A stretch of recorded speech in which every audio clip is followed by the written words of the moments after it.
It's a beautiful day to watch football, too. John and Lovie Smith in his second season in Tampa Bay. They've already got more wins this year than they did all of last season when they were 2-14. Meanwhile, for the Cowboys, they are reeling right now. The Lone Star slump. 6-game losing streak since Tony Romo got hurt in Week 2 against Philadelphia. They haven't had a streak like that since '89, first year of Jimmy Johnson and Troy Aikman and company. Two teams, though, have made the playoffs with a 6-game losing streak in the same year, and the Panthers did it last year.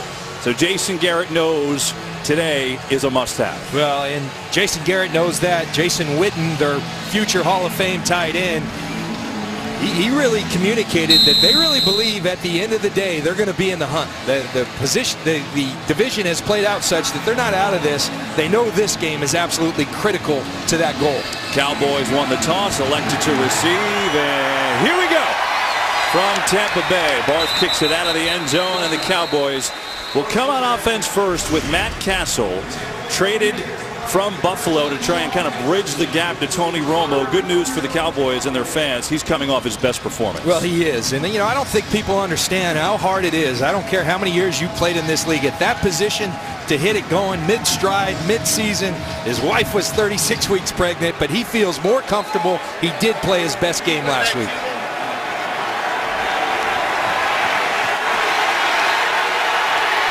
First and 10 from the 20 as we get it going from Tampa Bay.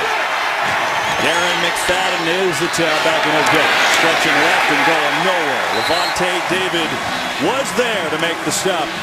And for this Dallas team, yeah, they're on a losing streak. We know that. They need this game.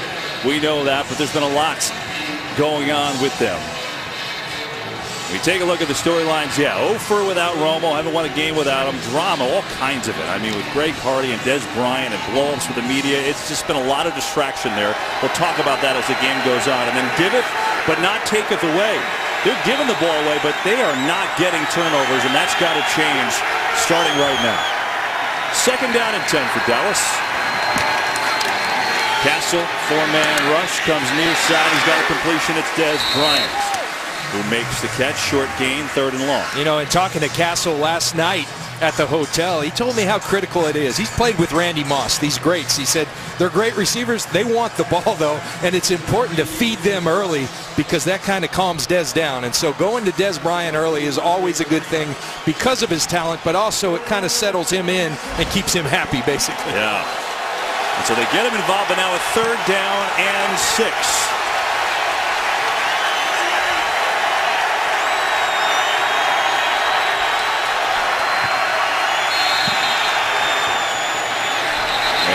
Flag.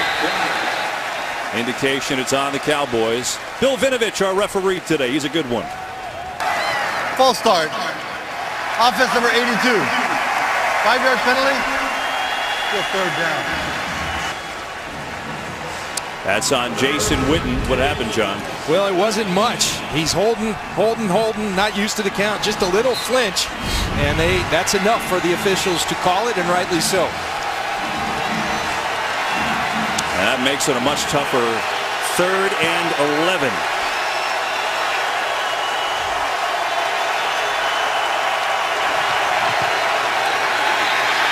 Castle going to set up the screen. This McFadden looking for a block, showing the speed close, but he's going to come up, I believe, a little bit short.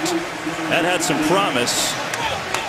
But he comes up short, and the Cowboys will have to punt it away. Well, it's a tremendous play by a rookie middle linebacker, Quan Alexander, who, quite frankly, when I watched the film, Kevin, he's been the best defensive player on this team this season. And Quan Alexander makes his presence known early with a tremendous tackle short of the line to gain. Bobby Rainey's had some good returns this year. In fact, he had a 58-yard return, so he's been dangerous for this unit for the Bucs.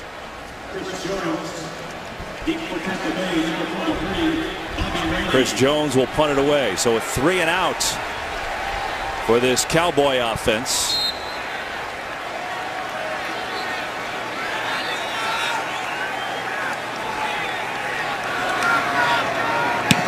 Jones gets it away.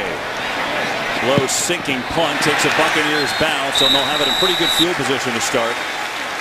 right around their own 30. So we will take a look at the rookie, the Heisman winner, Jameis Winston, who, well, we've really seen him grow in this half a season already. First 4 games, he did what he did at Florida State, and that is turn the ball over a few times. 7 interceptions, 1 fumble, and you see the rating. But what has he done the last 4? Well, he's starting to come on. 4 touchdowns throwing, 2 touchdowns rushing, no turnovers for Jameis Winston, and the Bucs are playing better. Yeah, and the low point of that season at the start was the Carolina game. Going against a good defense, had 4 interceptions. He came back, told his coach, Lovie Smith, I can't turn the ball over. He hasn't since, and he's been phenomenal. 1st and 10 for the Bucs. Here's Doug Martin, goes nowhere. Stymied at the line of scrimmage by Rolando McClain, who was questionable today with a hand injury, but he's in there. Well, Kevin, and it's critical that Rolando McClain, who hasn't been playing well, plays big, because Sean Lee out again with the concussion. Anthony Hitchens, he hurt his ankle last week, and so it's just critical without that man, Sean Lee, that Rolando McClain plays up to his capabilities. Lee is so good. He's just never been able to stay on the field for a full season. 2nd and 10. Winston time over the middle, and he's got himself a completion. It is Evans trying to rip it out, and he's got 5, so 3rd and 5 is coming up. So for these Buccaneers, 3 and 5 on the season coming in, but there have been some positives for an organization that's trying to turn themselves around. For the franchise quarterback, is it Jameis Winston? Everybody in the building thinks so, but more to come. Too many penalties. They've had some bad penalties too. And the stars, John, have to play like stars. The veterans, the big guys, haven't done it the last few weeks. Well, it's guys like Gerald McCoy, Levante David on defense, and Mike Evans on offense. We just saw him make a catch. A lot of drops in the last couple games. 3rd down. Winston all kinds of time. Now he's pressured, in trouble, breaks a tackle, and now he's dropped. Tyrone Crawford is the guy that finished it up, and the Bucs go 3-0. See the Dallas folks making their presence known, as is the coverage unit for the Dallas Cowboys. This is a coverage sack. Man-to-man defense. A great job by Claiborne, by Brandon Carr. Tight coverage. Jameis Winston with nowhere to go with the ball. And Tyrone Crawford, who's had a slow season, Kevin, he's there to finish off Jameis Winston. Jason Shum will punt it away. The special teams for Tampa Bay have been great. They haven't allowed barely a return. Here's Beasley looking for a hole. There's a return for Cole Beasley. Well, that was the jinx for Tampa Bay. As soon as you put that stat up, despite a good punt, Beasley with a good return of 22. And the Cowboys will have it for the 2nd time in great field position. We are scoreless early. Scoreless in this 1st quarter. 2nd possession for Dallas. They've got great field position thanks to Cole Beasley, who hasn't always been the punt returner for this team, but their special teams returns needing a boost, and he just gave it to him. Absolutely. He played big in the slot last week, had a career day, and contributing on the special teams units today.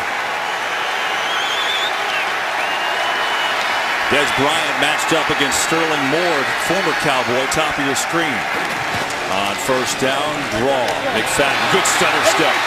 Good run from Darren McFadden, who, John, the last 3 weeks, this Dallas running game is starting to resemble what it did last year. Well, Kevin, without question, this is the best offensive line in football, and Darren McFadden now is playing like a running back, like DeMarco Murray. You see that cut and then the speed downhill. This is a guy who's always been blessed with incredible talent. Staying healthy has been an issue. He's been healthy, and he's been phenomenal the last 3 weeks. 27 carries for 117 yards last week. They'll get it again. Up the middle. Close to a 1st down. And the last 3 weeks, to finish that thought, only Todd Gurley of the Rams has more rushing yards. And this is a guy, you know, he was great at Arkansas, but he just has never been able to stay healthy. And coming into this year, even Jason Garrett admitted that he wasn't even sure if he would be healthy enough to contribute. He said he comes in the spring, he's got a hammy, he's got a groin. They weren't sure they could count on him. They went all in with Joseph Randle. It didn't materialize. He got in there 3 weeks ago, and the rest is history. He's playing great football. 3rd and a couple inches. And he's got the 1st. So all Darren McFadden on this drive, and the Cowboys move the chains. And this is really the identity that Jason Garrett wanted from this offense this year. They wanted to be a physical, run-the-football team, and then the play action off of that. Because the run game hasn't been going, the play action has struggled.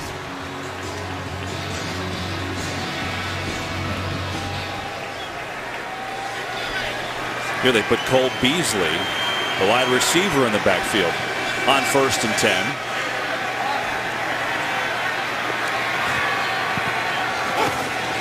Castle. And steps up. He has room to run. And he takes a good look, and he lost the football. Quan Alexander belted Castle. And it looks like he got it back. Kevin, this Quan Alexander continues to make his mark. He sees things, he goes and gets it. And he's just a guy who is always either intercepting the football, stripping it. He's one of these playmakers, and they found a good one in Quan Alexander, a rookie playing at a high level. McFadden on 2nd down. Not much, 1.5 yards.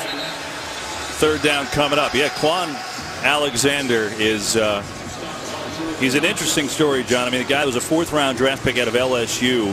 He's only 21 years old, and just awful news for him. His brother shot in a fight in Alabama, just 17 years old. He played against the Falcons 2 days later. And boy, did he play. I mean, he had an extraordinary game, and Quan even told us it had to have been my brother helping me make those plays. He was extraordinary, and he's been great all year. 3rd and 6. 4-man rush. Castle fires a bullet over the middle. There's reliable Jason Witten, and he stopped at the 30. It's good enough for a Cowboys 1st down in a 7-yard gain. Well, Kevin, I alluded to that offensive line. They're really good in the run game. They're also very skilled. Watch Zach Martin, I think the best guard in football. That's a great matchup to watch all day against Gerald McCoy. He finishes. He's in great athletic position, and that allows Matt Castle to find Jason Witten.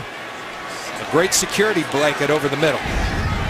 7th play of this Cowboys drive. Witten has been an Iron Man. Fake to McFadden. Gets a block, and he's got Bryant wide open. Far side of the field. Moore in on the tackle, but Bryant's close to another Dallas first. And if you're a Cowboys fan, you got to be excited. You can just see it, the comfort level for Matt Castle. It's starting to happen. This is a guy that can play some football. It's not open in the middle. He takes his time, goes through the progression. Des Bryant gets open. He delivers a nice, accurate football. Matt Castle really starting to play good football here the last 2 weeks.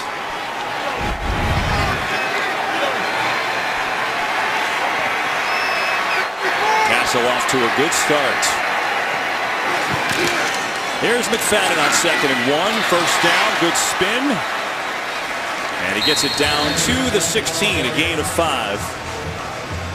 And so the Cowboys putting together a nice drive on their 2nd possession. And now here is where Tampa Bay has had real issues, John. Their red zone defense has been deplorable. They've allowed teams to score once they get inside the 20, 67% of the time. It's the worst in the NFL. Yeah, and frankly, this goes back to stars being, your stars got to play like stars. One of those stars, Gerald McCoy, just came off the field. But this is an area, frankly, where your best players, Levante David, Gerald McCoy, you've got to be huge for your team. Like Darren McFadden is a wide receiver at the bottom of your screen. Castle looks that way, goes back right, pumps, fires a little high. They're looking for Des Bryant over there, covered by Werner, and it'll be a 2nd down. Well, good coverage and really a good decision by Matt Castle. What he's doing at the end of this play, you see the coverage, man-to-man coverage, Sterling Moore, the former Cowboy. But Matt Castle's throwing that ball up. It's a good idea with Des Bryant. He learned that last week. Des Bryant can go get it, but he's saying either Des is going to make a play or it's going to be out of bounds. A good decision by Castle.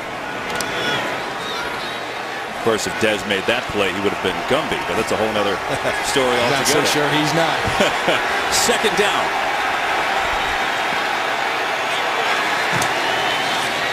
A lot of time and incomplete. It looked like they were trying to set up the screen, but the Bucs We're all over it. Now, Levante David, one of those stars that has been struggling this year, all over it. He saw the screen, he diagnosed it, he went and got it. You see Levante David right here. He's going to see the screen. He goes and attacks Darren McFadden. There's no play for Castle, who again makes an otherwise decision, throwing it away. Bucs are playing without their leading sacker today again, Jacquez Smith, who's been out with an ankle injury, so they've got to find a way to generate a pass rush on a 3rd down and 10.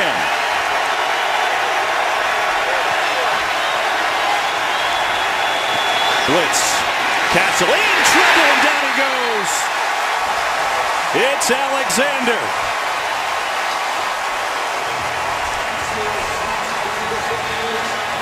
Well, this is a Tampa defense. You see Quan Alexander, he's going to loop around. That hasn't played a lot of blitz coverage because they haven't trusted their corners.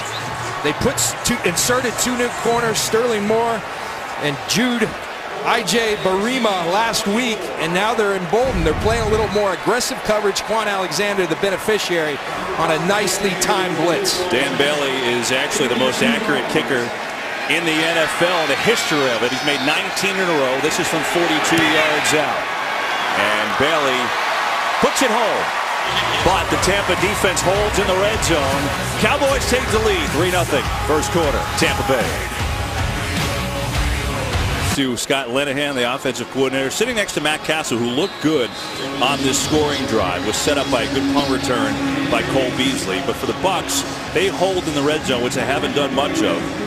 So good for both teams. But the Cowboys up 3-0. Bailey will boot it away.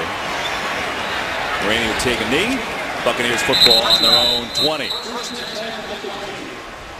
Coming on up, it is the rookie Jameis Winston. Boys, he played well the last couple weeks. Tampa Bay really is 75 degrees. Cloud cover, some nice breeze, and a full face of paint. Big football game for both these teams. Cowboys lost 6 in a row. Bucs 3-5. Both hoping to hang on to their playoff hopes here. And here's Winston on the boot. Going to sling it near side. And he's got Javorski Lane, the fullback, getting him involved. And that is his 2nd catch of the year. So Jameis Winston, well, we sat down with him yesterday, John, and tell you what, his personality is pretty infectious. Yeah, it really is. It's electric, it's dynamic, and he's a natural leader. You know, I have my own feelings coming in. I thought Mariota was the guy, but in studying Jameis Winston for this game, he really grows on you. He's a guy that really has great leadership qualities, has some intangibles. He can throw the football very well. I think he's got a big future ahead of him. Martin, good cut, Doug Martin, first down for the Bucs. Before McClain brought him down. Well, I think, you know, this is a guy that at Florida State, look, he had some issues. He ran into trouble. He made some bad decisions. I think we know that. But everyone here, you know, over the top talking about him, and I think when you're around him, you could see why. I mean, Gerald McCoy was gushing about how he's already become the leader. It's 8 games into his rookie year. He said he can't help himself. They asked him to hold back and let it happen naturally. Well, it has, and it's his team. Martin. Good hard run from Doug Martin. He's out to the 39. He's going to pick up 7 yards. You know, Doug Martin burst into this league, 4 years ago, and was running roughshod on opponents. And then he kind of went away. Last year didn't have a great year. He's back. Doug Martin is running with power, running with authority. He's got a lot of big runs. 3rd in this league on 10-plus runs to 2 pretty good runners in Adrian Peterson and Todd Gurley. 2nd and 3, give it to him again. Breaks the initial tackle and then surges forward. I think he's going to be a little shy of a first down. Well, you talked about that rookie year. It's a Pro Bowl year, John, in 2012. He had over 1,900 yards from scrimmage. He finally looks like that guy again. Coming in 5th in the league in rushing. He's a great threat out of the backfield. He's got a great mix of patience. He's got speed, burst, and then he's got power. He's 223 pounds, and so those little guys, they were the toughest for me to tackle because they kind of bounce off you when you hit them. On 3rd and 1, give it to him again. Big hole. Doug Martin still going and batted down at the 41. It's an 18-yard run for Doug Martin and a first down. Well, this offensive line that Doug Martin is running behind came into the year as a question mark, but watch the surge. Controlling the line of scrimmage, they push the Cowboys back. The Cowboys not on their run gaps. A great job by the right guard, Evan Smith, who's filling in for Ali Marpet, a rookie who's out. And Doug Martin slithers through there, continues to run quite effectively.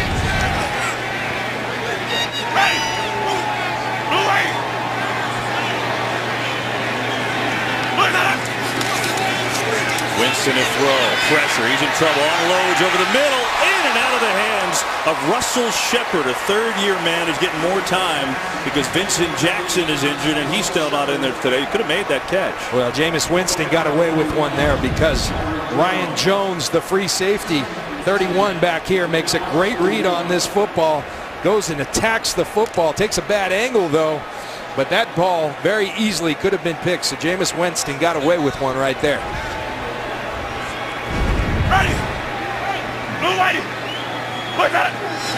Pitch out on second down. Martin gets through McClain's tackle, and he's tough to bring down. Doug Martin's already broken 3 tackles today. And this is another good run. It's down to the 34. Well, Doug Martin, we talked about the power, and the way you recognize power is just that, running through tackles. Rolando McClain, a very strong human being. He runs right through that tackle of Rolando McClain. Doug Martin, fast, tough, and physical. That should take us to the end of the first quarter. Dirk Cutter, the offensive coordinator, has done a nice job with this young team, and they're on the move. Bucks on the move. A third down. We come back 3-0 Cowboys after one from Tampa. Cowboys. Bucks have a third down and 3 from the 34. They're already in field goal range.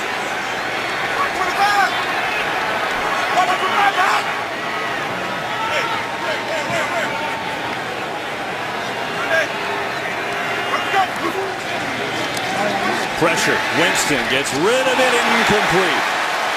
He had no choice. Pressure was coming from the left side. It was Crawford and Hardy getting in there, and now a field goal try. That's really good coverage by Morris Claiborne. He's been playing well today. He's been struggling coming into this game. They try to isolate Dye in the slot. Greg Hardy with the pressure, and McClain undercuts Dye with the nice pass breakup. So here's Connor Barth. Since he was re-signed, he's been terrific. 13 of 14 on field goals. He was hitting from 55 from warm-ups. This a 52-yarder.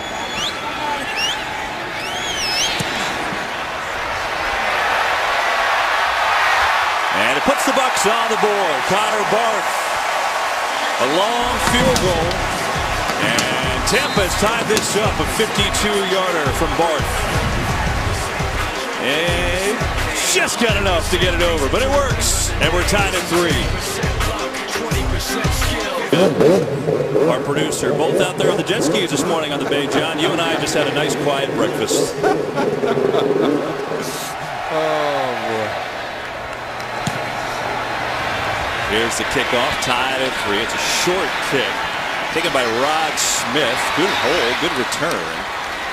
And Dallas out across the 30. And the ball come loose, little scrum there. Cowboys football after the return by Smith.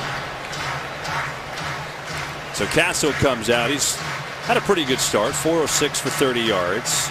And it's funny, John, you look at that, and the Cowboys actually time of possession in the league are first in the league. And we were talking before, it's almost like time of possession doesn't even matter anymore. I know. Remember, that was always a stat that really correlated with winning and losing. If you look at the top time of possession teams, they aren't the teams on the top of this league right now. So Dallas has moved the ball and held the ball, but hasn't scored at a rapid pace.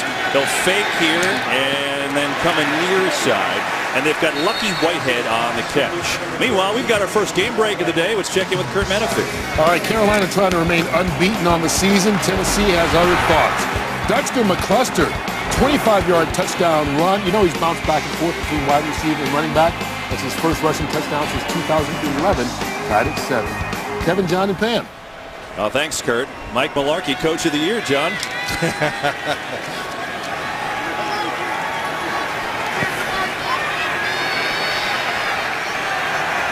Those are the standings. Carolina's been perfect. Tampa's still in the mix if they get a win today. Here's McFadden. Good block. And McFadden gets the edge and lays down the shoulder for a nice run of 7.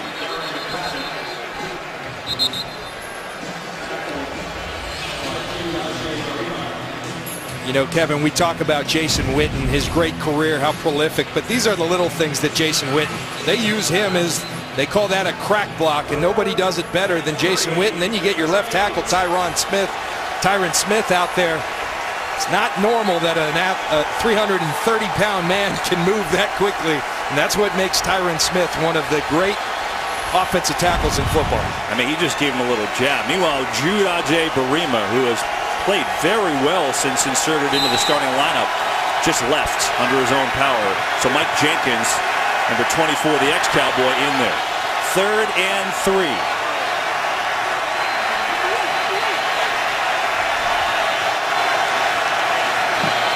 Four-man rush. Castle with time. There's Jason Witten. All the way down. Near the 35, they're going to say he went out of bounds at the 38. It's a gain of 24. Well, when you get man-to-man defense, which the Bucs are playing, Matt Castle has a lot of great weapons at his disposal. You see the protection. You got Des Bryant out there. You also have Jason Witten. He chooses Jason Witten on this play, and Matt Castle delivers with a really nice throw. And these are some of the throws that he actually does best. These cross-country, deep-over type routes is something Matt Castle throws very well. Castle throwing the ball well, and he picks up a 3rd down. So it's 1st and 10. And it's McFadden up the middle. And McFadden taken down at the 32. Kevin, this offensive line that they've constructed, you give Stephen Jones, Jerry Jones, a lot of credit because they've got some flat-out football players. You just look at the surge right here. Collectively, Zach Martin and Travis Frederick in the middle. La'el Collins, they just add him to the mix. Gerald McCoy almost says, hey, it's not fair. They had the best offensive line in football, and then they add La'el Collins this year that makes them even better. 2nd and 4. McFadden, patience, and a short gain.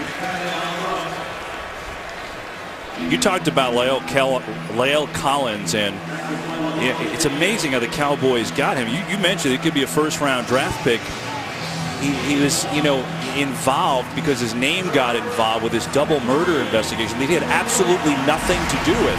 But because he was called in for questioning, obviously teams weren't going to touch him. And then free agents, he goes and visits teams, and the Cowboys sign him. So that's how they get this guy. He would have been taken in the 1st round, according to every expert out there.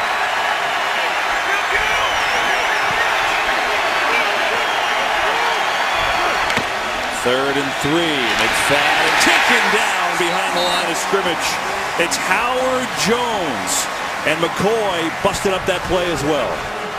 And this is a situation where Matt Castle, I don't know if he has the freedom, but look at all these bodies. They're outnumbered. This is where you've got to change that call to a pass because you're just simply outnumbered. Gerald McCoy gets the penetration, but that's just a game of numbers right there, and Howard Jones wide open makes the tackle. So Dan Bailey will attempt a 53-yard field goal. A career long for him is 56. This would be his longest of the year. A wobbler, and it hits the post and goes in. Doink. When it's going right, it's going right. And Dan Bailey now has 21 consecutive field goals. It went through. It's all that matters. 7-man box. The Bucs have 7. The Cowboys only have 6 to block. And Des Bryant's saying the same thing. You got that many people. I got a one-on-one. Give me the ball. Bailey just got that 53-yard field goal through. Kicks it off, and a kneel down from Rainey. Tampa football. They're down 6. Basketball you don't want to miss. The Gavitt tip-off game pitting the Big East against the Big Ten. 4 days of incredible action. It begins Tuesday with Nebraska taking on number 11 Villanova at 8:30 Eastern, only on FS1. 6-3 Cowboys over the Bucs. 10:34 to go in the first half. Tampa football on their own 20. Charles Sims in at running back. fakes it to him, and Winston going to throw. And he's going to throw deep for Evans. And he can't make the play, but here comes the penalty flag. It was Morris Claiborne on the coverage. They're going to get Claiborne for the defensive pass interference, but I applaud Jameis Winston for being aggressive here. You've got Mike Evans, and he's a rare talent at that wide receiver position. He's been struggling with the drops, but you like him on one-on-one situations. Defense number 24. Spot foul, automatic first down. You know, Kevin, so much of cornerback play is at that moment of truth, just not panicking. Turn, look and lean, they talk about.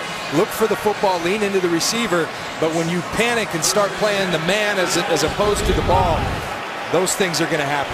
It's a 45-yard penalty on Claiborne as they went up top to try and hit Evans.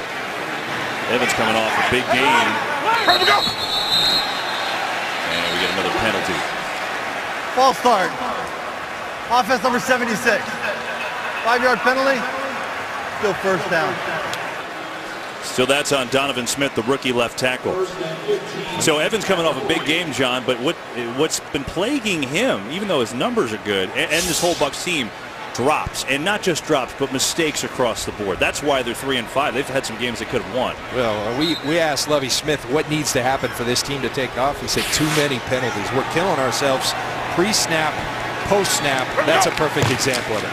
On a 1st and 15, here's the first carry for Charles Sims. Second-year man out of West Virginia. Let's go down to the sidelines with Pam Oliver. Well, Kevin, these are some very strange times for the Dallas Cowboys. It's Week 10. They have 2 victories, yet their playoff hopes still spring eternal. Head coach Jason Garrett, he believes in the mantra, don't blink. Cornerback Brandon Carr told me that the players really do believe that. Carr said this week in practice, there was a real sense of urgency at the highest level. Kevin? And, you know, and it's interesting you say that, and we'll tell you after the play. 2nd and 12 for Tampa. But that's why you see the division, and that's why the Cowboys are still in it. Winston, it's blocked up. He's got time. He's going deep again, and this time it's out of bounds. He's actually looking for Sims, the running back. It'll bring up a 3rd down. But, John, you know, I have to say, yeah, it could be the easy thing to say, but you just didn't sense panic talking to the Cowboys yesterday. No, in fact, Jason Witten said, hey, we believe we're going to be in the hunt. This game's absolutely critical to that. But, you know, look, they know they're getting their leader, Tony Romo. Likely he will be back next week, and they know that's going to give them a huge lift. They also know that they have to be better collectively as a team, but they feel like that's going to happen. This team's had a lot of distractions, but they say to a man that they've got a great spirit in that locker room. 3rd down, Winston over the middle, high for Evans, and it's incomplete. He had Evans open, and he just overshot him. And that's one thing, Kevin, that Jameis Winston... Hold on, late flag, John, now in the secondary.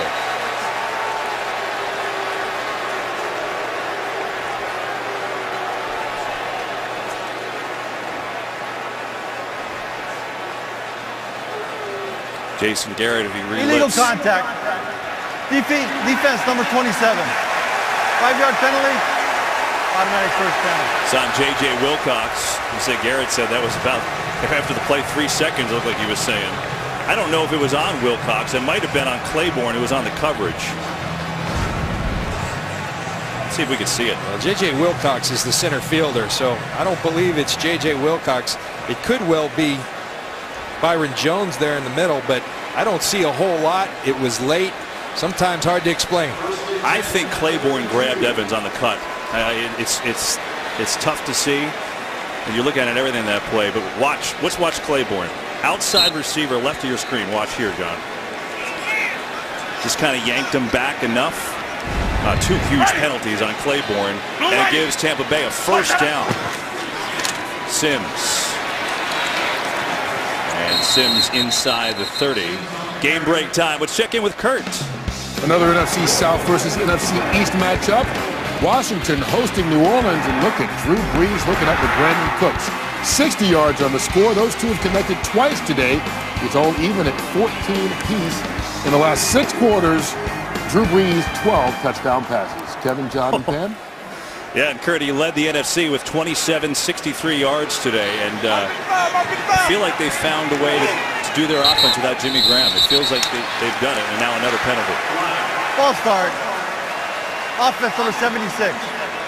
5-yard penalty. Still second down. And so look, that's Donovan Smith and his second time in this series with a pre-snap penalty for a false start, and it just can't happen. You know, Lovie Smith has preached it. You coach it as hard as you can. At a certain point, it becomes critical for these players to get the message, or Lovie will start benching guys. I promise you. They're averaging over 10 penalties a game. It's been the drive of penalties.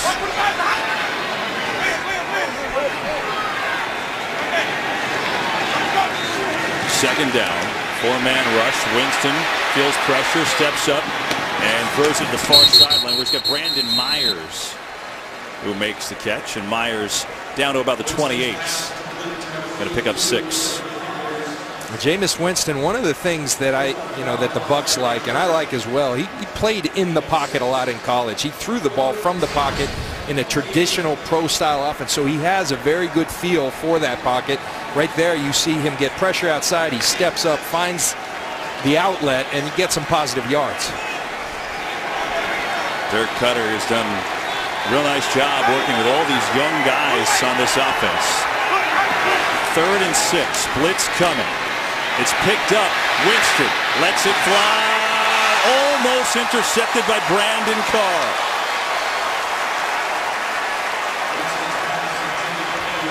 Well, here's where you're seeing what Jameis has to still work on. We saw earlier on the penalty, the high miss. Those usually are interceptions. Late balls in the NFL usually are interceptions as well because the defensive backs are that fast. Brandon Carr undercuts it. Could have well had an interception there. Jameis Winston getting away with some errant throws here today. Connor Barth has a 52-yard field goal. This one is going to be from 46 yards out.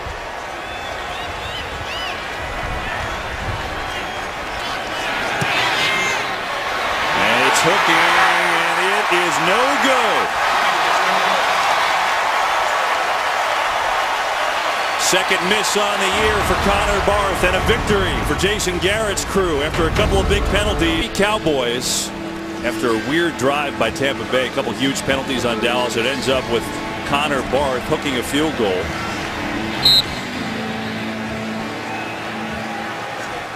And so that's where we stand. Kristen Michael in at running back. Got him from Seattle. He's only had 19 snaps all year. He actually gets the ball and a handoff. That's a rare sight. And a decent run, gain of 4 on first down. So welcome you into the broadcast booth. John Lynch, and I'm Kevin Burkhardt. You know, Matt Castle came here in a trade a few weeks ago. This is his 4th start. That's a lot that he has had to do just to be on the field for this team. Well, you forget these guys have lives as well. Yeah. And Matt and his wife Lauren just had their 4th child, so congratulations to them. But he said in the midst of this trade, his wife's 36 weeks pregnant. They've got 3 kids. He goes down to Dallas after he finds out he's traded. They're living in a hotel room. Then he finds out he's the starter. He can't find a coach to coach him because they're all putting game plans together. So a lot on Matt Castle's plate. And then he zings that to Dez Bryant at a beauty of a pass. Tampa territory down to the 44, and it's a gain of 16. But now he's in a new home. Things have settled down. They welcomed their 4th child, and now he's starting to throw footballs like that. He's a very capable backup. He came in the middle of the season. People are expecting him to be the savior. Tony Romo has been out. It wasn't working with Brandon Whedon. They brought him in. He's actually played well, minus those 3 interceptions in New York. Other than that, he's given him a chance to win. The problem is, 2 of those picks have gone back to the house for a touchdown, and that obviously hurts too. As McFadden back in, down to the 41. So Tony Romo will be back next week. Cowboys say broke his collarbone in week 2 against the Eagles. Cowboys won that game. You know, I think, John, I think over the last couple times that he's been out, Cowboy fans have really appreciated Tony Romo a lot more, though, and just how good he is. Well, sometimes that's the best way, to not be there, for people to finally realize how good they have it. And Tony Romo is sure reminding Cowboy fans what a valuable asset he is to the organization. As well as Castle's played, Romo is one of the best in this league. Second down and 8. Tampa backs off the blitz. Coming Beasley. Good catch. It was behind him. And he made the catch. Should be enough for a first down with more on the coverage. Well, that's a connection that last week Castle to Cole Beasley.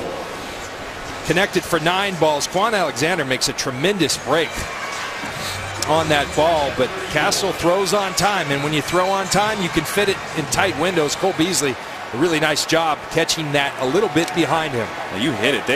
For 2 weeks, Castle didn't get Beasley a ball, and it's all of a sudden like last week they got in sync. He put a career-high 9, career-high 2 touchdowns.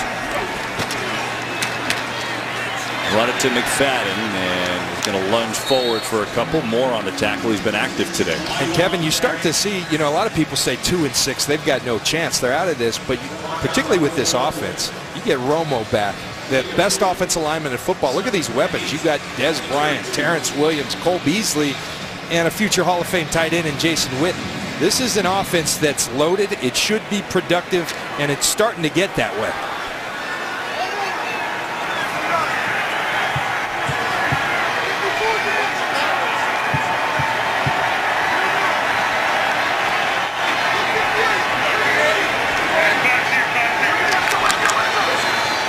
Just get the play off. Blitz coming. Castle just going to throw it deep for Bryant. A little too far. Moore was on the coverage. He had to get rid of it. Lovie Smith and this defense being much more aggressive than we've seen from him. This has been primarily a zone team. That's a matchup the Cowboys like, but it was pressure, quick pressure from Werner, the nickel cornerback, that made Castle get rid of it just a little bit quicker than he wanted to. So Moore, been active today, should point out that Jude Ajay-Barima, who walked off the last series, is back out there too, number 38 for Tampa. At the cornerback. 3rd down 8. Coming to Witten, who needs a lot more than that. That's not going to be a first, but it will be a field goal try by Dan Bailey. Alteron Werner was there first on the tackle. Well, it's a risky move, but I like the aggressiveness from Tampa Bay. Again, this is a team who came in with a lot of zone. Matt Castle, with all these weapons, would shred them up. The completion percentage has been way too high. They're a little more aggressive, making him get the ball out of his hands and frustrating Des Bryant, who wants the ball. Is he ever not frustrated, John? He wants the ball. He is competitive. 48-yard try for Bailey, and that one's no good.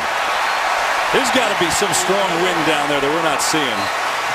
But now each kicker has missed a field goal, and Des Bryant wants more answers. We'll try and find them when we come back.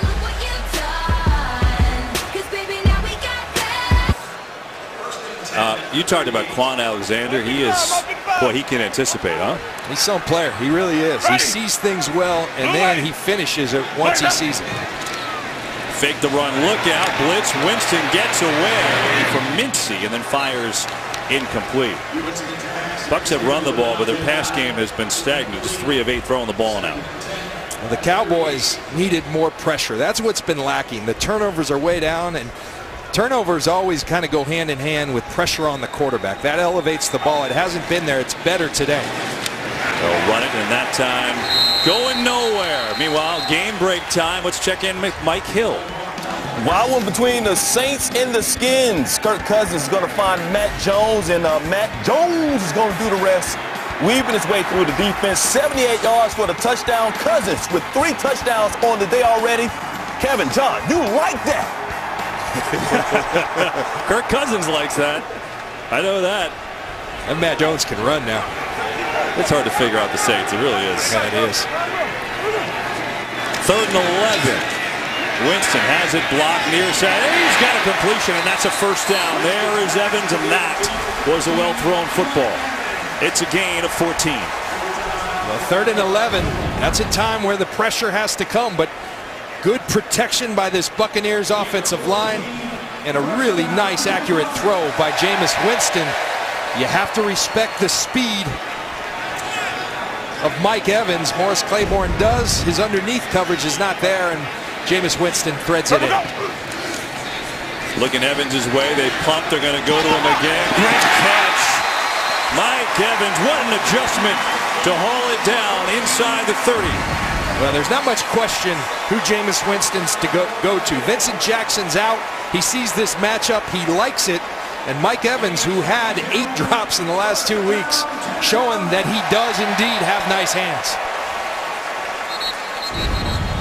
And we get the 2-minute warning in Tampa Bay. The Bucs on the move.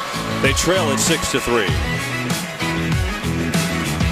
Last week in Dallas, a relentless pass rush led to a desperate throw to the end zone and a leaping catch for a Cowboys touchdown. Open up a can of football with a crisp, refreshing Bud Light. Get apps, videos, and more at iTunes.com/NFL. Maybe you could even put your selfies up there. I'm not even sure. All right, so 2 minutes to go in the half. 6-3 Cowboys lead the Bucs, but Tampa has a nice drive going here after a couple big plays to Evans. It's a 1st and 10. Winston has time, going for Evans again, and it's incomplete, tipped away. They've just been attacking this matchup, Evans on Morris Claiborne. And they better get Morris Claiborne some help because he was beat right there. You see, not really a special move, but he just runs right by Claiborne. It's an underthrown football by Jameis Winston, or that's a touchdown. And Mike Evans is just tearing up Morris Claiborne right now, and they need to get him some safety help over the top.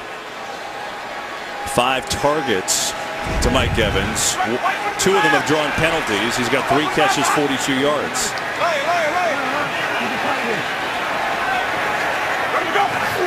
From the 26, 4-man rush going deep again, and he's going for Sims. Bobbled, incomplete. He had him. It was Hitchens on the coverage, and now a 3rd and 10. That's really good coverage by Anthony Hitchens. Hitchens playing with a gimpy ankle, and Sims out of bounds prior. So even if he had caught it, but that's really nice coverage by Anthony Hitchens, who's playing with a gimpy ankle. Cowboys linebackers banged up. Lee out with a concussion, and McClain and Hitchens both playing hurt today. 3rd and 10.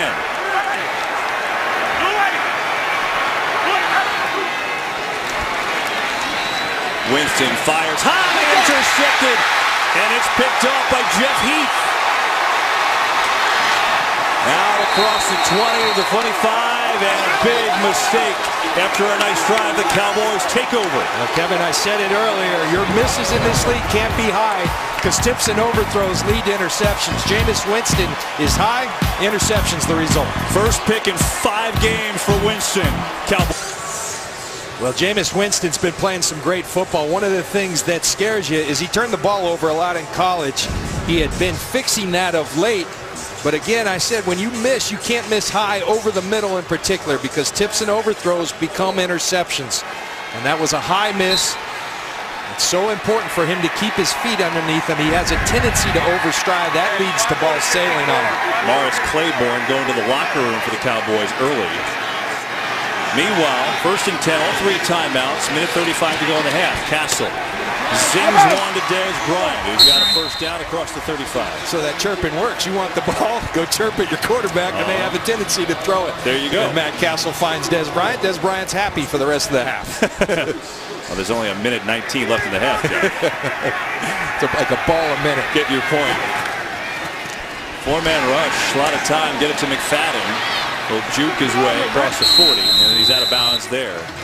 Stop the clock with a minute 6 to go in this first half. Meanwhile, for the Cowboys team, Jeff Heath, his 2nd career interception. But yeah, when you think about it, too, it's the 2nd interception all year by the Cowboys secondary. And they just haven't had any. They haven't been there, and I think it all starts with the rush. I mean, interceptions happen because quarterbacks are under duress. Opposing quarterbacks haven't been under duress with the Cowboys. They need more pressure, and they're starting to get some here today. Need about 20 more yards to have a realistic shot at a field goal here. A lot of time. Castle fires Bryant, and that's incomplete. And so a 3rd and 5, and yeah, the Bucs have all 3 timeouts too. The Buccaneers playing their patented Tampa 2 defense, and he has double coverage there, kind of throwing it away right there was Matt Castle. Injured player for the Bucs. It's George Johnson, the defensive end, trying to use their first timeout. So This still, though, important. 3rd and 5. Obviously, the Cowboys trying to score for the half, but if not, Bucs trying to put something together here.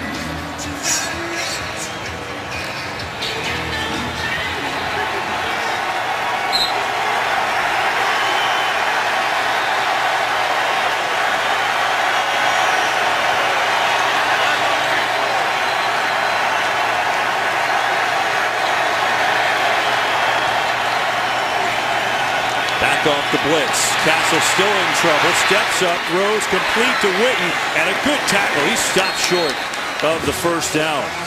Alteron Werner, I believe, was there, and now timeout on the field.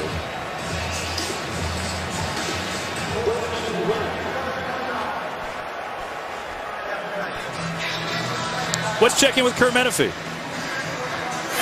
Coming up at halftime, Johnny Football gets another start for the Browns in Pittsburgh. The Eagles host the Dolphins and hope to keep pace in the NFC East. We've got all that and a lot more, so stick around. How's that, TB? No, that's not good. America wants more of me. You should know that by now, Mark. I agree, Terry, by the way. Terry's like one of those receivers, those diva receivers. They want the ball. Terry wants more of Terry. He's going to get it, John, in 51 seconds. So will all the guys. Jimmy, Michael, and Howie and Kurt, halftime show coming up. So Tampa calls their second timeout. Dallas will punt after Witten stops short. Rainey, fair catch, makes the catch of the 15. So 44 seconds left and one timeout. I wonder, with the mistakes that have happened, does Lovie Smith try to press her, or does he just take it to halftime? Well, you know, we open with they think they found their franchise quarterback. This is a test, because do you trust your quarterback to protect the football right after that interception? I think Lovie Smith has a lot of trust in Jameis Winston, and I think you got to play to win. And so I think you attack with Jameis Winston. You remind them, let's be smart. If we don't get it, we go into half at 6-3.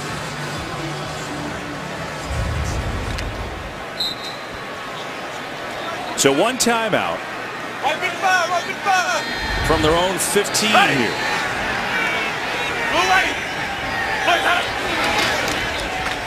Just going to run it with Sims. Gets a couple blocks. And now time is called.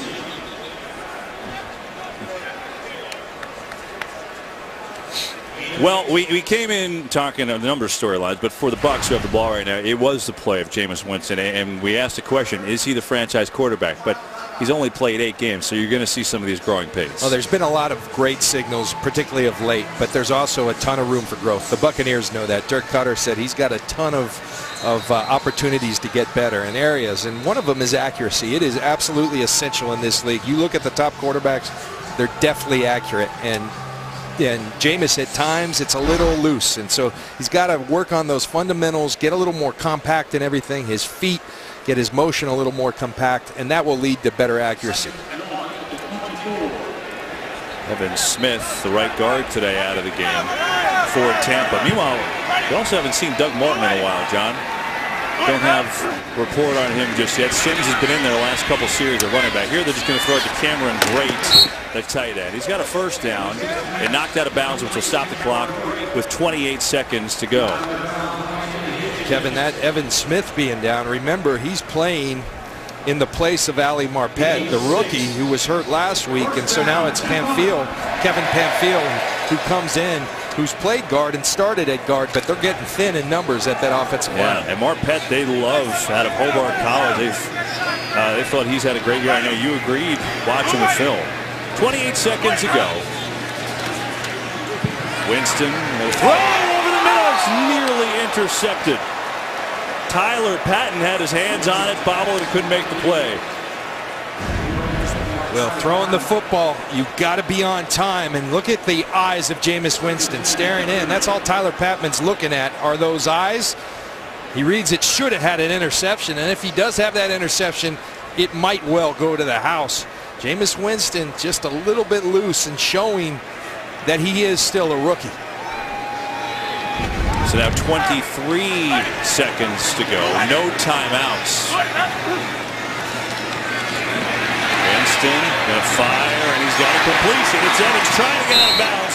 He won't do it. Clock is running. They have time to spike it here. 12 seconds. At least spike it and throw a Hail Mary. And now penalty flag with 6 seconds to go. Here's Bill Vinovich. I wouldn't be surprised if they get Byron Jones. Byron Jones kind of kicked that ball away. A little delay of game as the referee was trying to, the official was trying to spot the football.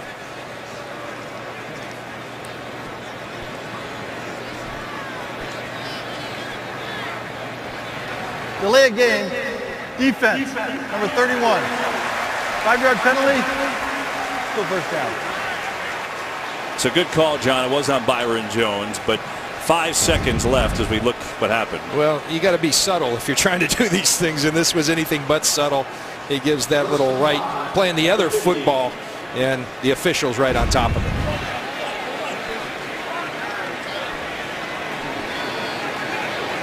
And so now it's Hail Mary time. You don't have time to run a quick play and try a long field goal without a timeout. So Cowboys going to line everybody back.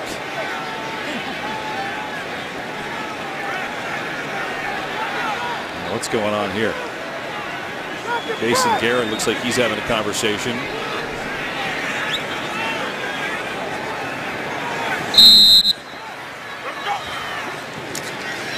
Three-man rush, but pressure. Winston in trouble, and he gets away. Down he goes. Now he's officially going to be dropped for a sack. DeMarcus Lawrence is the man that got there, and that will end the half.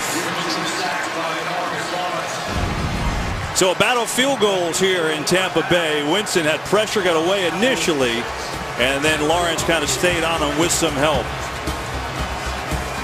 And he goes down to end the half. Field goal kickers so far, with the Cowboys up 6-3 on these Bucs. Each team has missed a field goal here as well. All right, halftime show coming up with Kurt and the fellas. 6-3 Cowboys at the break from Tampa Bay. Quarter, and we welcome you inside the booth along with John Lynch. I'm Kevin Burkhardt, and well, the one thing about Tampa that struck me watching that second quarter, yeah, they were going to the air more, but Doug Martin, who had a good first quarter, only one touch, and we just found out it's not a health thing. He's fine. No, they like both backs, but I tell you, when a guy gets in a rhythm, and Doug Martin was in that rhythm, you got to keep riding him. And I think you got to see more of Doug Martin. And then Mike Evans was he was starting to take it to Morris Claiborne or whoever's covering him. So I would feed him. Sometimes you just simplify it. And for the Dallas Cowboys, the one thing that's encouraging, the pass rush is starting to come alive for them.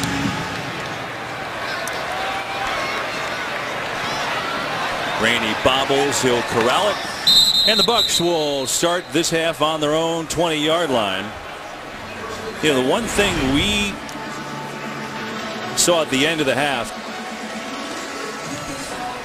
remember the play Byron Jones, he got a delay game, tried to kick the ball there. 5 seconds left, and Winston ended up getting sacked. We checked with Mike Pereira, and because of the penalty, they should have added time back on the clock. So we looked at it. There should have been 14 seconds on the clock. Now, I don't know if Tampa would have done anything. They would have had to get a quick play and get out of bounds and kick a long field goal, but they got gypped at a time. That's the bottom line. I think they did, and otherwise everybody would do that. Well, that's water under the bridge now as they'll throw it. Evans, turnaround move, and he's going to pick up 5 yards on first down. Brandon Carr on Evans on that play. You know, provided he catches it, Mike Evans. He's been struggling to catch it. He's a tough match for anyone. He's very reminiscent to me of Terrell Owens, the former Cowboy, a physical, strong, tough and fast wide receiver. Mike Evans, tough to deal with in one-on-one coverage. They'll run the ball. And that time it is Martin. Talk about him getting back involved. So we had the first quarter, Doug Martin, where he had 6 carries for 37 yards. That's his second carry since then, and a third down coming up for Tampa. And, you know, Kevin, one of the things that has made it even tougher for Jameis Winston, really for a while, he hasn't had Vincent Jackson or Austin Seferian-Jenkins, 2 of his top 3 targets. And so he's throwing to free agent rookie wide receivers and Adam Humphries and Dante Day, other than Mike Evans.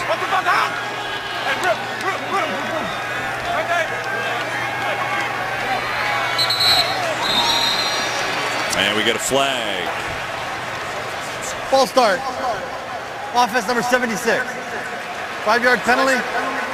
Still third down. That's the third penalty on the Buccaneers rookie left tackle.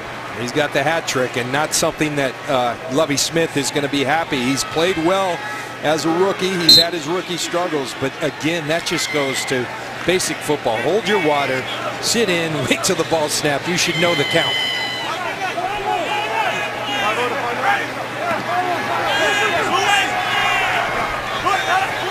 Third down and 8. Blitz coming. Winston in trouble. Jacked. And it's incomplete, I believe, but there's no whistle. Is that ball live?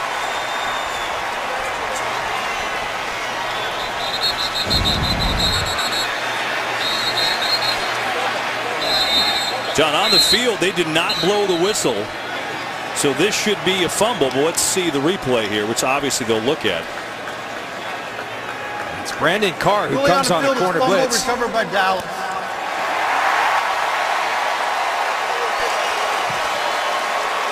So Carr on the cornerback blitz and the hit, ruled a fumble, recovered by Dallas. Now was the arm moving forward? The arm was moving forward. I think that will be overturned.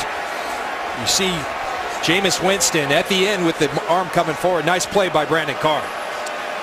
Review coming. And we're going to keep it here while they take a look at this.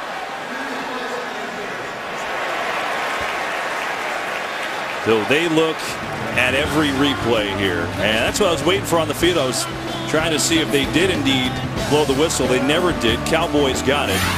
And now we watch and we look like they do back in New York. We'll come back with the answer. Looks like he was going forward. Well, I know you like to stay with the call on the field, but to me here, the arm is going forward, the hand moving forward with control of the ball. I think it's an incomplete pass. Sometimes the referees they have to look at the contact on the quarterback, which you see the hand and arm around the neck area, and you lose focus of the ball. But to me, this is pretty much a forward pass, and they're going to have to reset the clock. Should go to 4th and 8 if they 4th down and 8 yards to go if they reverse it. After reviewing the play, the ruling on the field has changed. It's an incomplete pass. It'll be 4th and 8 at the 22-yard line. Please reset the game clock to 13 minutes and 33 seconds. Good call, Mike Pereira. Thank you. Bill Vinovich tells us it is changed, and the teams knew it because Cowboys already had their punt return team out there on the field. So it is changed, and the Buccaneers dodge a bullet. Lucky Whitehead back to return the punts. He had a big punt return, 79 yards last week. He also tried to catch one on the 1. That didn't go over too well. So Beasley returned one earlier. Now they give Lucky Whitehead some room. Shum gets off the punt. Good high kick.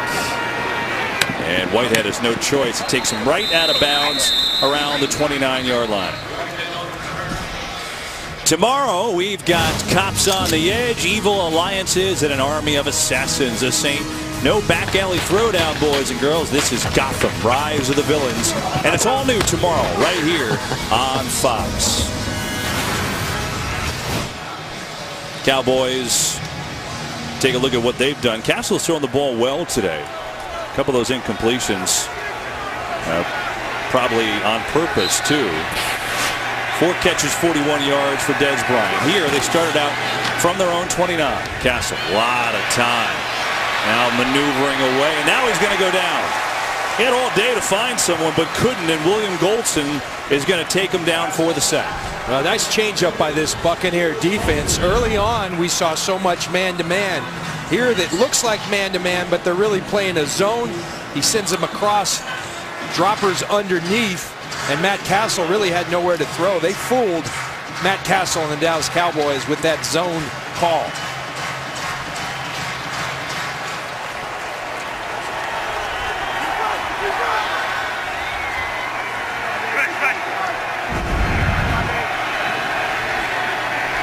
Second down and 11. Run at McFadden. Cuts back across the grain and gets to the 30. He's going to pick up 3 in the third long. John, you know, this secondary for Tampa Bay is fascinating because last week Lovie Smith was so annoyed with what he saw. He said, that's it. I'm going to 5th and 6 on the depth chart. There's Sterling Moore. And then he also brought in Jude Ajay-Barima, number 38, a rookie from Bowling Green.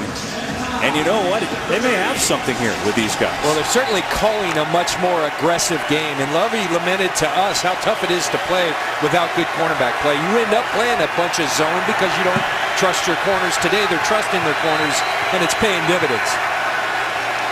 Des Bryant against Moore, top of your screen. Bryant looking elsewhere for Dan Escobar, the tight end, right down the middle, and he's in a Buccaneer territory. It's a gain of 22. And that's a well-thrown football. On time, a strike by Matt Castle. He identifies where the hole in that zone, cover 2, in that void right there. You got to throw it on time, though, because here comes 30, Bradley McDougall. That's just a really well-thrown football in anticipation by Matt Castle. They all jumped at Witten in front of him, and why wouldn't you? And they go up top to Escobar. So that gets a first down for Dallas at the 48 of Tampa Bay. Go I formation here, and there's the draw. McFadden up the middle, not much. McDougall was there, so was Levante David. We talked earlier about stars having to play like stars for this Tampa team, and really, you look at David, 54, and McCoy, because those two guys, a young team, but they gave those guys big money contracts. And they earned those contracts. They have been extraordinary players, but they've both had kind of quiet years. It's not as if they're playing bad, but they aren't playing like great franchise cornerstone players. They both know it, and they're trying to fix it, but you can't fix it if you're on the sideline. Gerald McCoy's there right now. David, meanwhile, has 8 tackles to lead the Bucs. 2nd and 10. They're going to throw it to Bryant, who dropped it. That was right there, but he just couldn't hang on. It was Ajay Barima on the coverage, but that was all Des. Another well-thrown football by Matt Castle. You don't see Des Bryant drop many of these. Remember, Des Bryant missed all the weeks with the foot. He had to have foot surgery, and that's just a ball that you have to catch.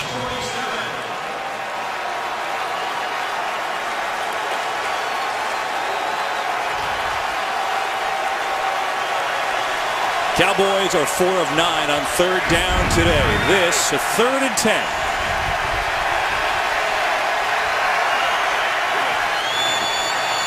Blitz. Castle tipped it. It's dropped. That had interception, maybe even more. But Quan Alexander, who has just been awesome, can't make that play. And this has been something consistent. They're playing this man-to-man, but they're giving the cornerback underneath help with Quan Alexander. Wherever Des Bryant is, they're flashing him underneath. Great job by Levante David getting there. Quan Alexander had it in his hands. And Kevin, that's a touchdown for Quan Alexander if he just sees it in. Starting to see why these teams are under 500, John. You know, it's just the mistakes. So they'll punt it away. Rainey, fair catch at the 15. 6-3, Cowboys holding on to a 3-point lead. Hang on, there's a flag, far side of the field. 10-13 to go in 3rd quarter. But Tampa pinned deep here. They're on their own 8-yard line after a Cowboys punt and then a penalty on that punt. They got a long way to go. Got Doug Martin in the backfield to start it off. And they'll run it. And Martin goes nowhere. Hitchens played it well. Let's check in with Pam Oliver. Pam? Well, Kevin, I talked to both coaches at halftime. First, Jason Garrett. Now, he is happy how his group is responding on offense. They're at least moving the ball, but when they get into that fringe area, that's when they have the problems. Defensively, they may go with a little more zone to get Jameis Winston in better control. As for Tampa, Lovie Smith told me that he needs to be careful with the ball more. He is doing those batted passes that they don't want to do. Oh, and we have a little mistake here. That's what Evans, Pam, on the catch, and they're going to say he was down. He almost broke that all the way. But reaching forward, he was down. It was Wilcox on the coverage. Well, you talk about keeping it simple. You know, if I'm Dirk Cutter right now, I'm running Doug Martin and I'm throwing to this guy because no one can cover him. When they're throwing to him, it's either ending up in big completions like that or penalties. Mike Evans having a nice day. Mike Evans is the only wide receiver with a catch for Tampa. He's got 6 for 84. There's fullbacks and tight ends elsewhere. Pitch to Martin. Tries to get the edge and cuts it upfield. out to the 33. So Martin's got a 4-yard gain. You know, Kevin, I think you get to this level, and sometimes we have, you know, guys in roles, analytics, director of analytics, that came up this week with Dirk Cutter. But sometimes you just got to keep it simple. And when Doug Martin's running well and Mike Evans is tearing up their secondary, keep feeding them. Yeah. It's working. Evans, bottom of your screen. He's going to be matched up against Brandon Carr when we get to that shot. There you go. Winston, other side to Martin, makes a catch. What a tackle. Byron Jones on the tackle. Mike Hill on the game break for us. Mike. All right, Kev, Lions trying to win at Green Bay for the first time since '91. Opening kickoff, second half. Amir Abdullah takes it 5 yards deep inside his own end zone, and he's gone all the way down inside the 1-yard line. Brandon Pettigrew would later score on a 2-yard tour from Matthew Stafford. Extra point no good. 9-3 Lions in the third. Green Bay hasn't lost 3 games in a row in a really long time. Remember early on they were saying no Jordy Nelson, no problem. Well, they're missing Jordy Nelson about now. Third down. Winston fires near side. Humphreys, good catch. And he's got it for a first down. First wide receiver other than Evans to come through, and Humphreys does on third. Well, Adam Humphreys is a rookie from Clemson, an undrafted free agent, and of late, out of necessity, because he doesn't have his other top targets, Jameis Winston has really started to rely on him. He's got some natural slot characteristics, those classic slot characteristics, and he's come up big for the Bucs. He had 5 catches against the Giants last week. Ooh, vicious hit inside. It was Hitchens with the stick initially on Martin. Kevin, and Sean Lee's out, but Anthony Hitchens has played a nice game. We've seen him in coverage. We've seen him in run support. Here he is right here, not lined up, but he made up for it. He comes and fills hard.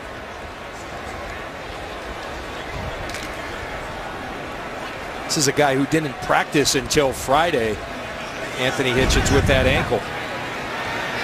Yeah, he came off wincing on that play. Second down and 9. Charles Sims in the game, a running back now.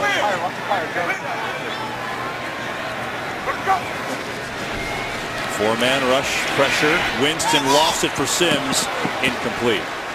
Sims couldn't beat his man. It was Andrew Gatchkar, fifth-year man out of Missouri.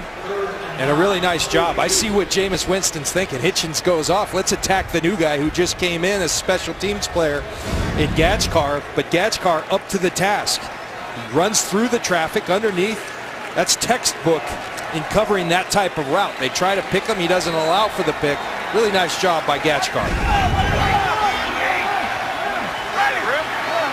8th play of the drive. But a third down and 9. Winston guns it, dropped by Evans. Oh man, he's had 9 drops the last 2 weeks. As great as he's been catching the big play, hey, you got to make that play. And he's been putting up big numbers, and you just think if he just caught the ball, what it could be. Yes, there's traffic, but you're an NFL receiver. You got to catch the ball. It's in his head, the eyes, just basic fundamentals. You got to bring your eyes all the way to the ball. He doesn't do it, and when you're struggling with something like that, it's got to go back to fundamentals. He's fighting it. Yeah, it's crazy because he's made monster plays, but it's 10 drops in the last 3 weeks. Dirk Cutter, their offensive coordinator, told us, I think it was in his head last week, and that's a problem. So instead of a first down or a big play, it's a punt. Beasley back to return this one, and he gets tackled immediately. Russell Shepard with a good special teams play. So it's still a 3-point game. Bucs waste an opportunity. Cowboys football. To service games. The league will donate $1,000 to its nonprofit partners, the Pat Tillman Foundation, USO, and Wounded Warrior Project. To join the salute and learn more, visit NFL.com/salute. And we obviously thank all of the veterans, past and present, for what they do for us. Second down, absolutely. 1st and 10 for Dallas.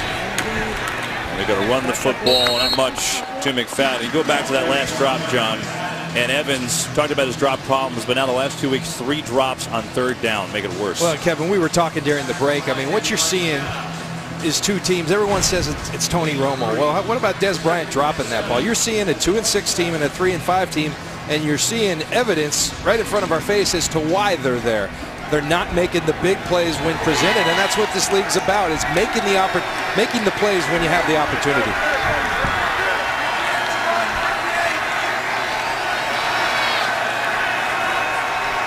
Second down and 7. Blitz is coming. Castle lets it fly, and he's got a completion. It's Terrence Williams. That's his first catch of the day. He's been quiet, but that one's going to come through for 17 and a first down. He certainly has been quiet, but this is another one of the weapons that Matt Castle and this offense has at their disposal. You see him look over, kind of scanning the coverage. And what I like about Matt Castle right now is he's throwing on time. He's anticipating throws, and he's throwing them very accurately, getting into a nice rhythm. Castle 14 of 20, 140 yards. The quarterback has not been the issue for Dallas today.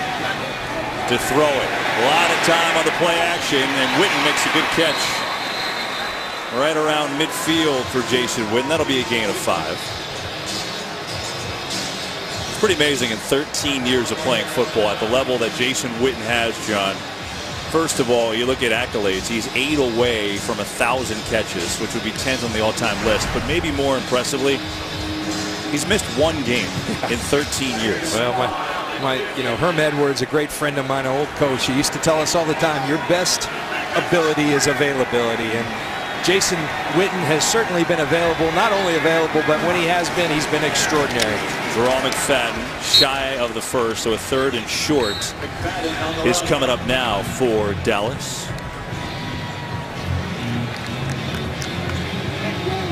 This is where, Kevin, if you're Matt Castle, I keep going, Tony Romo looks on.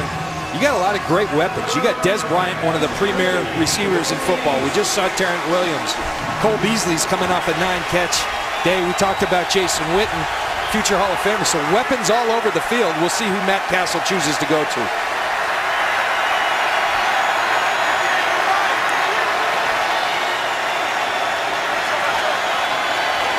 Third and 3. Pressure. Castle in trouble. Steps away. Still on his feet. Now he's going to run, and we get a flag. He's shy of the first. But there's a penalty right around Tyron Smith. And it looks like it's going to be on him. Holding. Offense number 77. Penalties declined. Result of the play. 4th down. That's a big stop by Tampa, and Lovie Smith staying aggressive. You see them bring 5. Matt Castle's first read not there. He eludes Levante David, but here comes the rest of the rush.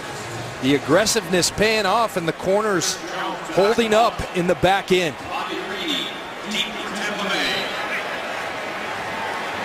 Stars being stars, Levante David's played well today. He sure has. And so another punt. Jones. High kick. Rainey, another fair catch. Oh, look at the bounce. Played perfectly. Wilcox was there. And the Bucs will have a long way to go with 2:52 to go in the 3rd. 6-3 still Cowboys. He is one of the better coaches in this league. Well, he's being discussed around college football, pro football. He's been mentioned for many of these head coaching jobs, and someone would be wise to hire that man. I've played for him, tremendous leader of men. Here is Doug Martin. And he hasn't been able to get it going since that good first quarter. So in today's game, we have 7 punts, 8 drops, 2 missed field goals, and a partridge in a pear tree, John. And it all translates to ugly. I mean, that's what it's been. You've seen some nice football from both sides, but that's just what's holding these teams back right now, is the missed opportunities and hurting themselves. Winston to throw it far side, and caught and knocked away by Evans. Brandon Carr, who's been on Evans in this second half with Claiborne going out with the injury at the end of the first. And look, that's not a drop. That's a nice play by Brandon Carr. You see the right hand come down, but it's a ball that I promise you Mike Evans expects himself to make. It's almost painful watching this, Kevin, because it's like that old Steve Sachs deal where something simple is becoming very tough because it's getting deep in that head.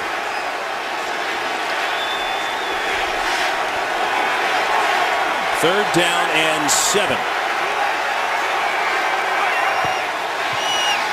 4-man rush. Winston guns it near side. And there's Myers, the tight end. And he holds on for a much-needed 1st down. Brandon Myers, they're kind of tight end by committee without Safarian Jenkins. And Brandon Myers is a guy who's been productive in this league. Runs a nice route. And that's a good ball on time by Jameis Winston. Myers' 2nd catch today. And that give him a little breathing room anyway. Move it out to the 19. Here's Martin. And there's just nothing there. Cowboys really plugging up this offensive line. Martin maybe a yard. Now, Kevin, one of the things, you know, an incredibly versatile and valuable player for the Cowboys right now is this Byron Jones. Morris Claiborne goes out with a hamstring, and I think it's actually helped him because Byron Jones, he can play safety. That's what they think he's going to be long term. He's played nickel. Now he's playing corner, and he's holding up quite well. They found a gem from the University of Connecticut in the 1st round. A big-time player, I think, for years to come. On 2nd. Blitz is picked up. Winston going far side of the field, and what a catch that is. So you have the drops, but then you have something like that, and he makes a tremendous play. Well, I think the thing with Mike Evans is you just have to make it difficult. You got to have someone blanketing him. You got to have hands all over him, and then he'll catch it. It's the easy ones that he's fighting. But I like that Jameis Winston keeps going back to him. I'm going to continue to feed you. And part of the reason is he doesn't have a whole lot else right now. Does Jameis Winston at his disposal? I think too, John. I mean, you figure Evans in his 2nd year, Winston's a rookie. I mean, they hope that's a connection that is here for a while. Sometimes you have to work through these problems and just keep targeting him and hope he can work his way out. Meanwhile, he's got his 7th career 100-yard game with that catch. Pressure. Winston stands it and fires the catch by Humphreys. And he's into Dallas territory, down to the 45, a 19-yard gain. I'll tell you one thing, Winston's not afraid to take a hit. That's a great point. That was big-time courage. Rolando McClain, a big-time force coming right down the pipe. Jameis Winston stands in there and delivers. Got him. Hang on 1 second. We had a penalty. Nope, we're going to go to the quarter. That'll be the quarter. End of 3. Bucks on the move, down 3. And it's a 1st and 10 at the Cowboy 45. Ready. Blue way. This is Charles Sims. Going to get the ball. And the run game just completely shut down in this 2nd half by the Cowboys. Earlier on this drive, you got to show this, John. This is fun. Well, earlier on this drive, Gosder Cherilus and DeMarcus Lawrence, they're having a nice battle. And then Gosder Cherilus is going to try to dig into DeMarcus Lawrence. He pushes him, and Cherilus does his best Vlade Divac. That's called a flop, folks. And Bill Vinovich, the big-time referee, all over it. He's saying, come on, Gosder, you got to do better than that. Bill is a basketball official, too. He's seen good flops. That was great. He gets you fined in the NBA. 2nd down. Winston going deep and overthrowing. He was looking for Shepard. And now a 3rd and 12. Byron Jones all over the coverage. He's a guy, you talk about versatility. I can't tell you how tough it is as a rookie to come in and play free safety, strong safety, nickel, and corner. Rod Marinelli, the defensive coordinator, told me last night, I don't want to play him all over, but he's so valuable to us. We'd like him to hone in on one spot, but he's just so good. We're using him where we need to. He's such an athlete. At the combine, he set a world record for broad jump. Winston in trouble. Rolling, throwing, completion, it drops. Stocker was the guy, not normally a receiving tight end, but Tyler Patman was there to make sure he didn't hold on, and we've got a punt coming. Well, good pressure, first of all, by Greg Hardy. And that's a ball, again, the drops continue. You got to bring that football in, but Patman doing a nice job attacking the football and getting it out.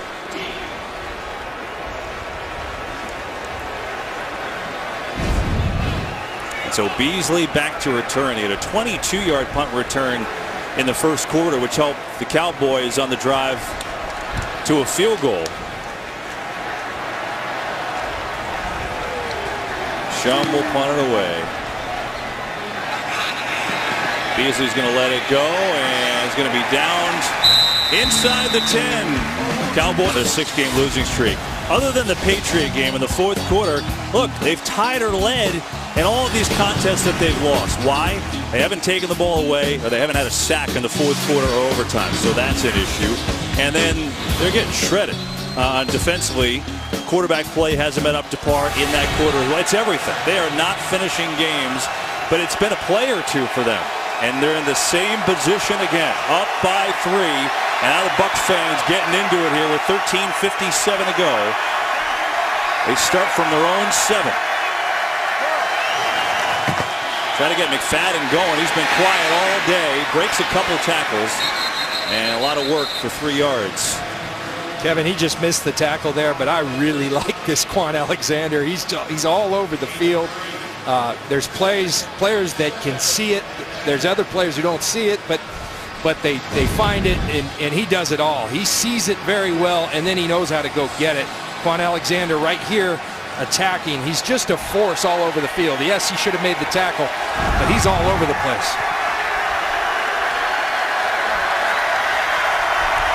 Cowboys go empty set. Des Bryant bottom of your screen. He's been matched up with Sterling Moore most of the day, and Bryant's been quiet. 4 catches, 41 yards. They're going to go to him, and Bryant ran the fly. Castle threw it underneath, and now a late flag back by the quarterback. Personal foul. Unnecessary roughness. Roughing the passer. Defense number 90, late hit. 15-yard penalty. Automatic first down. That's Henry Melton, and he's typically a defensive tackle. They're playing him some at end to try to generate some rush. He's got a free rush, and it's late. You can't do it. Today's football, you can't do it. 5 years ago, 10 years ago would have been okay. You can't do it in today's football. They had 2 personal fouls last week against the Giants, and one of them, Akeem Spence, essentially ended the game. Tampa was trying to come back, and you can't have it. He backed up inside the 10. That's what Lovie Smith was talking about. He likes the trend of this team, but there's so many bad mistakes. And now the Cowboys with a big first down. Room 2 from the 25. Castle zips one far side of the field, and it's the first catch of the day for Devin Street. And Street has enough to move the chains. This Dallas offensive line really doing a nice job keeping Matt Castle clean throughout the day. Gerald McCoy, who we talked about struggling coming in, he's going up against 2 of the better guards in football. Zach Martin, in my mind, the best. Right there, La'el Collins, the other guy, a rookie, but he's got a potential to be one of the best. McFadden looking for room, and again tripped up quickly. Nice tackle by McDougal. Game break. Let's check in with Kurt.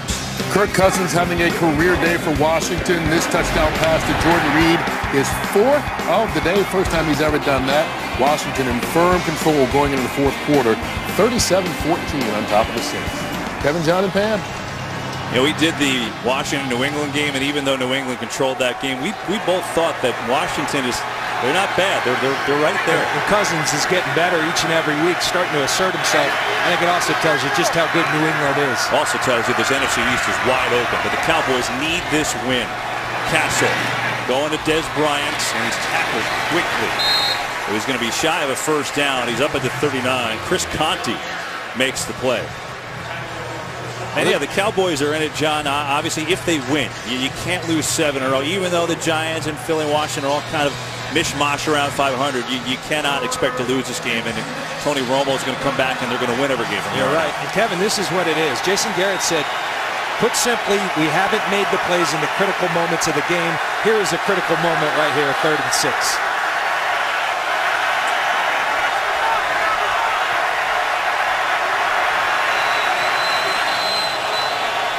Castle going deep, far side, one-handed, no, incomplete.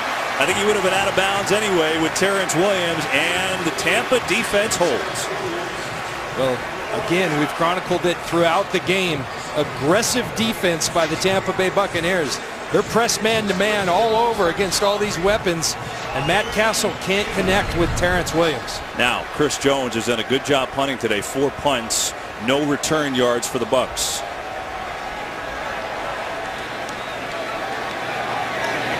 Jones. Another high booming punt. Rainey drops it, fumbles it, gonna pick it up, and he's in trouble, and he's buried. Another great punt by Chris Jones. Rainey dropped it, didn't help his cause. 53-yard punt, good hang time, and the Bucs down 3. Have a long way to go in Tampa. In the Tampa facility, they have all your guys there from that Super Bowl winning team. It's a great, cool little statue farm there. Statue farm, I think that's probably not the right word. You get the idea. 6-3 Cowboys. Bucs have it 1st and 10, and they're backed up, and they're going to give it to Martin. The notorious Conor McGregor has taken over this season of The Ultimate Fighter. They call me an instigator. What the? A troublemaker. A wild card and a rebel. So don't miss an all-new Ultimate Fighter Wednesdays only on FS1. Oh, Ronda Rousey going down. KB. Believe that one? Wow. 2nd and 8 for Winston and company. Evans in motion. He's got 7 catches for 100 yards. Winston, you can bet he's looking for him again, but he goes underneath this time. There's Martin. Good plant in the ground, and he's upfield for a 1st down. Out to the 20 for Doug Martin. Well, Doug Martin I really commend because he's not a natural catcher of the football. He kind of fights it, but he's worked at it, and he's gotten much better. And there you see he's a valuable guy because with the ball in his hands, he makes great things happen. A little play action, he sneaks his way through. Jameis throws a nice catchable ball. He puts on the brakes and finds the 1st down. Injured Cowboy, meanwhile. Jack Crawford is down.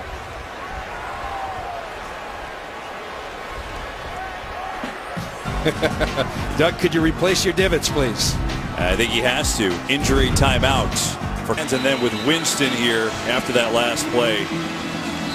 And he just can't stay out of it. I mean, you know, Cowboys gave him a 2nd chance. He committed a heinous crime laying his hands on a woman. And look, the Cowboys, they gave him a chance. Jason Garrett told us we laid out the expectations. But he keeps putting himself in the middle of it. More from Garrett on that after this 1st down. Winston on the blitz. Set up a screen. They got some room. Doug Martin, 1st down and more. They caught him in the blitz, and it worked perfectly for Martin with a big gain of 25. Well, Dirk Cutter with the perfect call at the perfect time. They invite the blitz. Doug Martin slips out, and it's nothing but green grass. Good job by Joe Hawley, the center, getting something on Hitchens, but then another broken tackle, another couple broken tackles for Doug Martin. Those guys that are 5'9" and 220 pounds, believe me, they're hard to tackle. So they'll give it to him on the run. Martin dancing, in trouble, flags fly. That goes nowhere. DeMarcus Lawrence was there. So we'll take a look at this call from Bill Vinovich and company. Holding. Offense number 78. 10-yard penalty.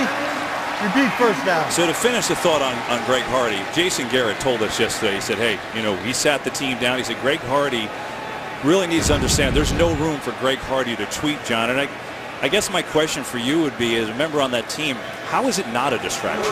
Well, first of all, the notion that their owner said, Jerry Jones, who I like and respect, that he's a leader of this team. You got problems if that's a leader of your team. He's a very good football player. I'll give him that. He's been quiet today.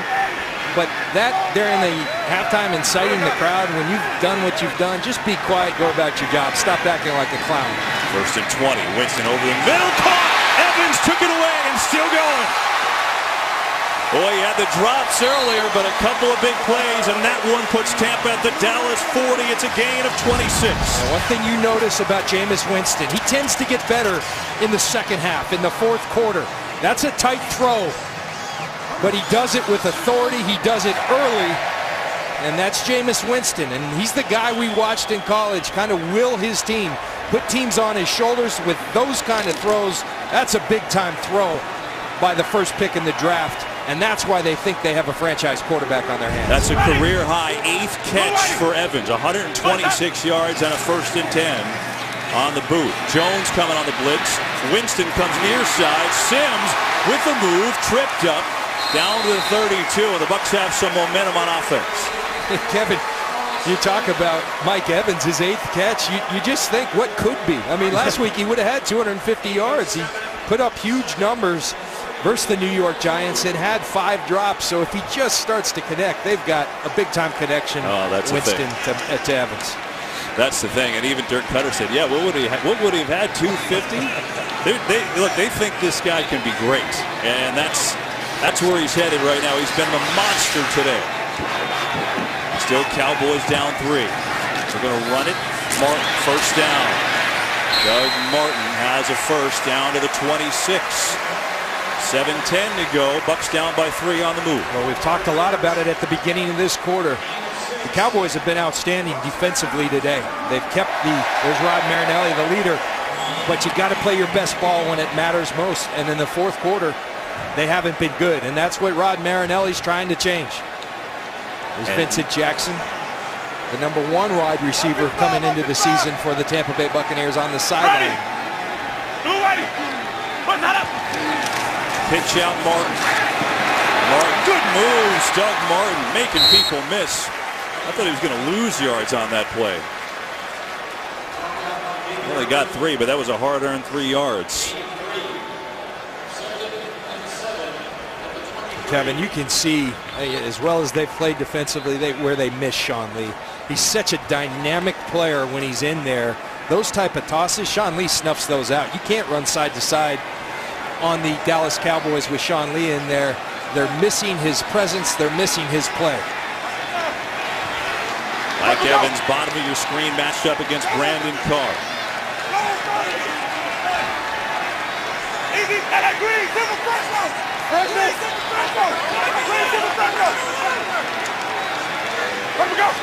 On second down. Oh, incomplete. No, it's picked off. It is Heath again. He threw behind Humphries, and Jeff Heath, who had 2 career interceptions coming in, has 2 today and none bigger than that. Well, the throw is behind him. Tip balls in the NFL turn into interceptions. Jeff Heath with his 2nd of the day. Cowboys get it back. A window in between Hitchens and Patman that he tried to fit it in. You can't fit it in right there. He was in a rhythm. He was getting hot and he was feeling it, but you got to have some discretion right here. That's behind Humphries. And again, Jeff Heath, just the beneficiary of a tip ball.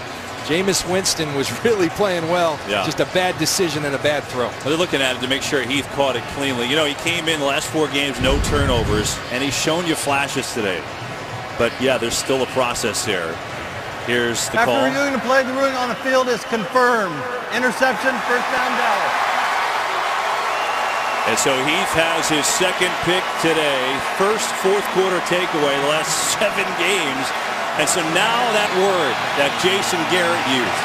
Can the Cowboys finish? They've lost 6 in a row, trying desperately to get this win and stay in the NFC East with Tony Romo coming back next week. But they've got to finish business here. 5:42 to go. They're going to run it. Oh, McFadden in trouble and barely gets out of the end zone. William Golston blew that play up. And that's good defense right there. Penetration, and then watch the swarm. Golston penetrates, unblocked. Witten tries to block him. He gets there, and here comes Chris Conte and the rest of them. That's great defense by the Buccaneers. McFadden, coming off 3 great games, has been completely shut down. 17 carries, only 32 yards today. That lost 7.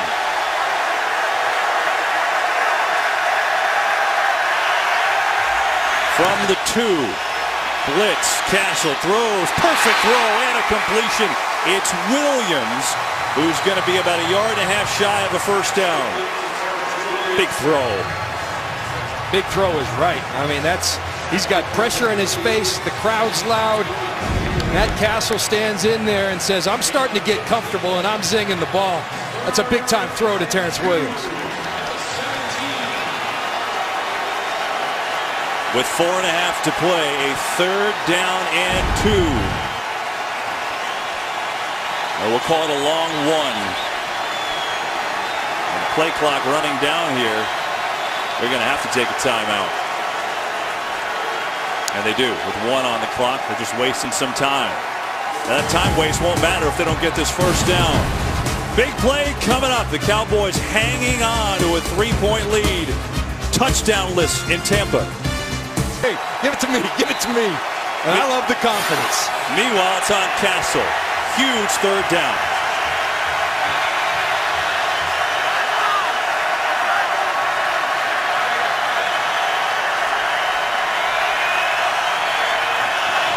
Blitz coming. Castle gets rid of it, looking for Bryant, and it's incomplete. And I love the call right here. You've got the one-on-one matchup. You've got one of the top receivers in football. It's a well-thrown football. It's just a really nice play by Sterling Moore, and quite frankly, a drop by Des Bryant. You got to catch that ball. I thought Sterling Moore got his hand in there. That's a flat-out drop. And now Jones, who's been great punting all day, will do so again. The Bucs defense doing their job. Short kick. Rainey, fair catch, and does it out near the 45-yard line. So the first time that Jones has had a shorter kick today, 38 yards, no return. But Bryant making the drop there. We're dropping that football. And you could see this Cowboys team, other than the Patriots game, in their 6 straight losses without Tony Romo, they just are not making the plays, and that's a perfect example down the stretch. Yeah, and can your quarterback change that? Yes. Tony Romo is one of those players who makes everyone, including the defense, better. That's a perfectly thrown football by Matt Castle. Des Bryant is a great player. Great players make that play. John, you asked at the very beginning of the game, Buccaneers have their franchise quarterback in Jameis Winston. Got 4 minutes, and maybe you'll have a better idea of that answer. Cowboys with a 3-point lead.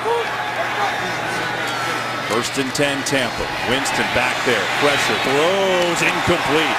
Danger. And there's a penalty. He went for Evans again. They're going to get Brandon Carr.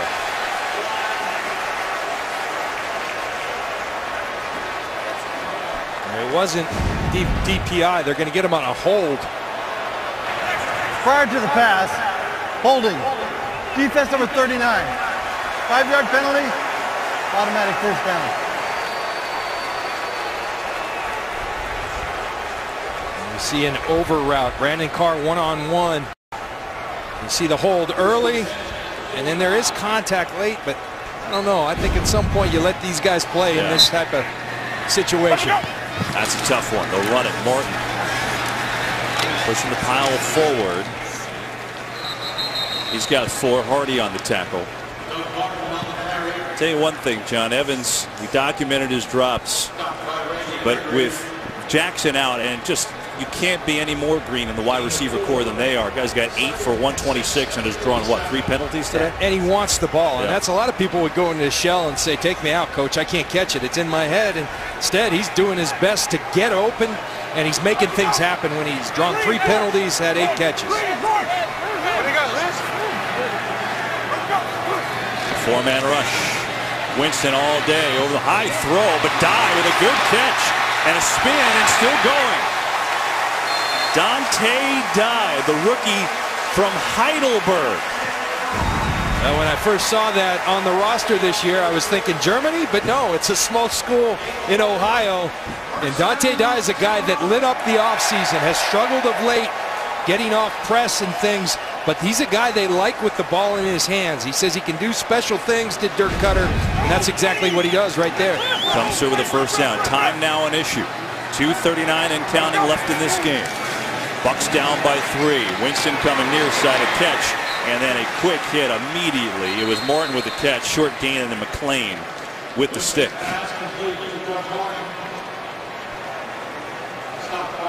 One of the things with Rolando McLean, Rod Marinelli, the defensive coordinator, said this is like the end of training camp. He's got those camp legs. It looks like he's pulling his way out. He's been impressive today. Been all over the field. Time for Winston. Now a late blitz over the middle. Behind him, Myers. What a catch!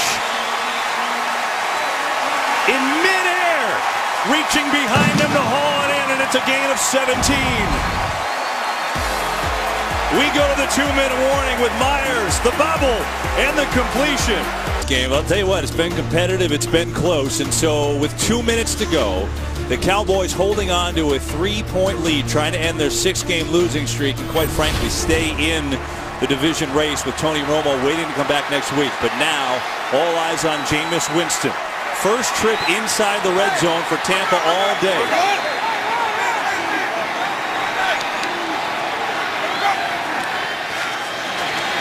Winston over the middle. He's got a completion. And it's Sims with the catch down at the 10.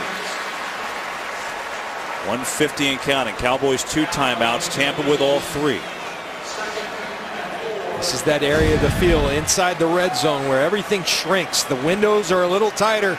Jameis Winston has to be aggressive, but yet he has to be very careful with that football. They are in field goal range.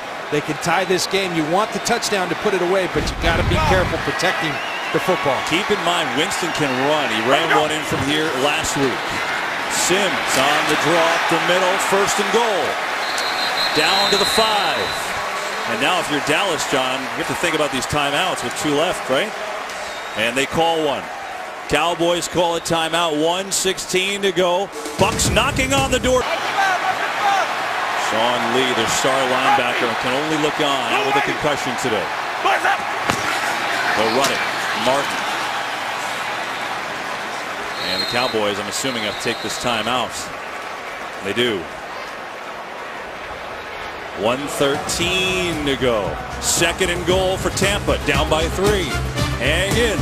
Out of timeouts. Buccaneers need 3 to tie. Obviously, anything else puts them in front.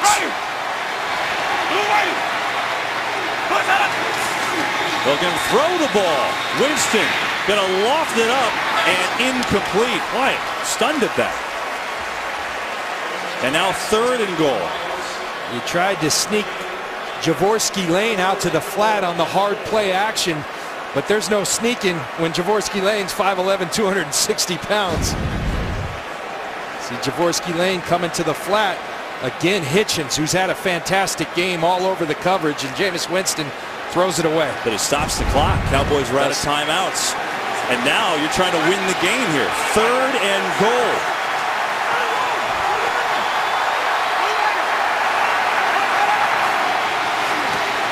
Winston, pressure, steps away, looking to run, diving, he wants the ball, Cowboys recover, no signal. What do we got? Flag on the play, 2. Padman did a tremendous job stripping that football. He lost it.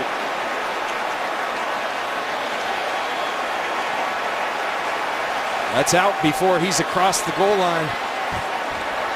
It's not Padman. He just loses it on his own. He just dropped it. My goodness. And the Cowboys did look like they recovered. Penalty, obviously, is an enormous call coming here. Jameis Winston going up and over just like he did last week. Holding. Defense number 38. Passing distance to the goal. Automatic 1st down. From the 1-yard line, from the spot of the fumble. My goodness.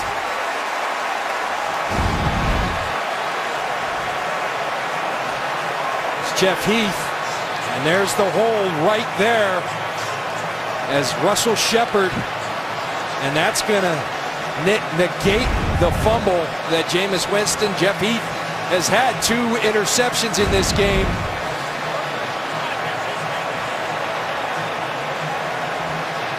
That's on the backside of the play, but that's not where the penalty was.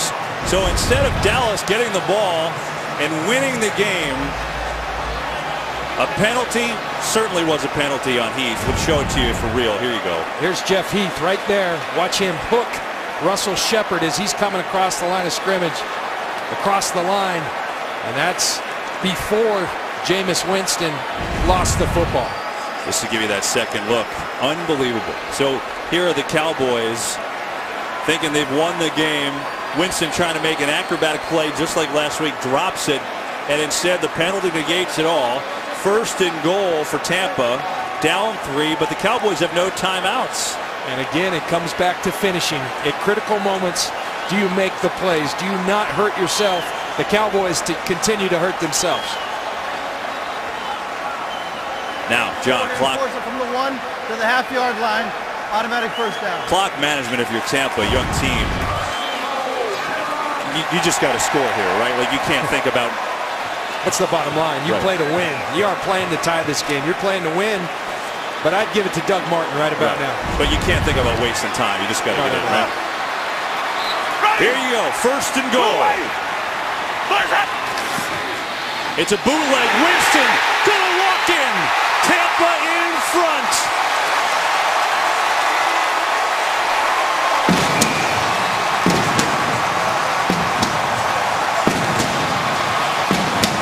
Well, a great call by Dirk Cutter because everybody's thinking what I was thinking. Give it to Doug Martin, but that's Jameis Winston. The mobility he has, the holding penalty gives him an extra opportunity, and he makes the most of it. Big time fake. It holds everybody, including Wilcox, and Jameis Winston strolls into the end zone. That was a great call by Dirk Cutter. Now, extra point is big, and it's no gimme. There have been 31 missed extra points in the league this year. So Barth has to hit this to make it more than a 3-point game.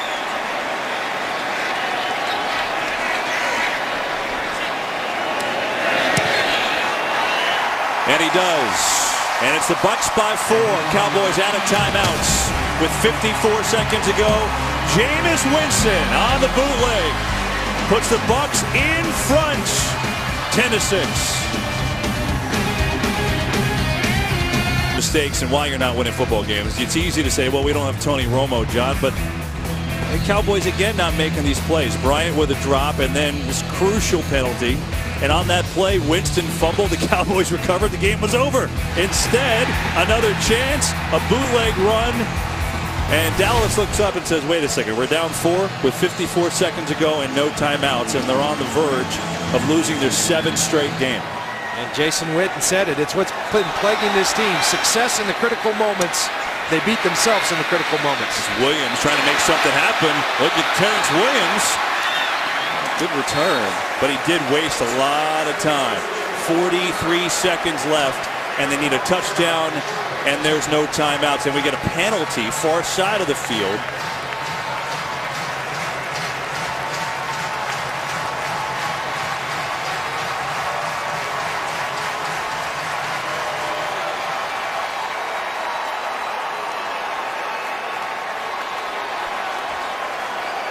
Discussing this flag. After the play was over, personal foul. Kicking team number 24. 15-yard penalty from the end of the run. Automatic first down. Lovie Smith said it to us before, so you see why the teams come in 2-6 and 3-5. Former Cowboy Mike Jenkins just can't do it. That's selfish. I don't know what happened at the end of this play, but Mike Jenkins, you can't do it at any time, in particular at that time. It's a late hit. He's given himself up. I don't think that was no, Jenkins. I don't think that's it. I think it happened later. But that gives Dallas a chance. No timeouts, though. So Castle, 4-man rush. Has time. Steps up, just a little dump off over the middle. McFadden up the middle, but they've got to hurry. It's a first down. Try and spike it here. Ticking with 30 seconds to go. They'll spike it down. 28 seconds on the clock.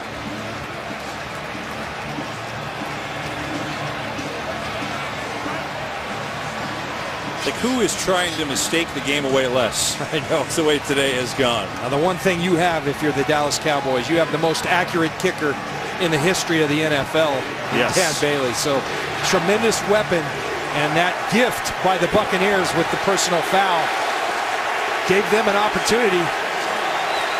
They need the touchdown, though, does Matt Castle and the Cowboys. Yep. Down 4. That extra point made it that 4-point game. Castle got to heave it deep down the field for Bryant. One-on-one. Intercepted. Bradley McDougald. And that's a wrap.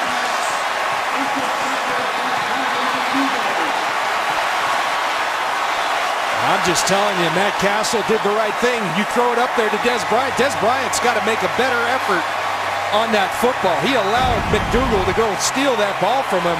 He's trusting one of the best receivers in football. And Des Bryant's got to go make a play on this football.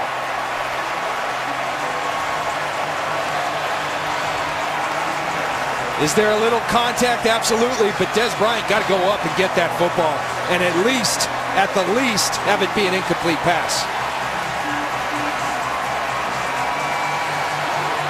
You get away with one there, John? There's a little push, but there's contact, and again, I'll say it, Des, you got to go up and get that football. At least break it up so it's not an interception. Well, if you thought there was drama in Dallas this week, now a 7-game losing streak. And they find themselves, do these Cowboys, at 2-7.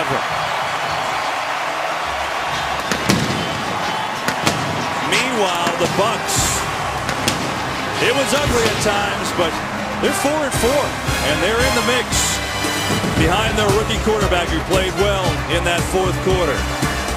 Bucs win it. We're back from Tampa in a moment.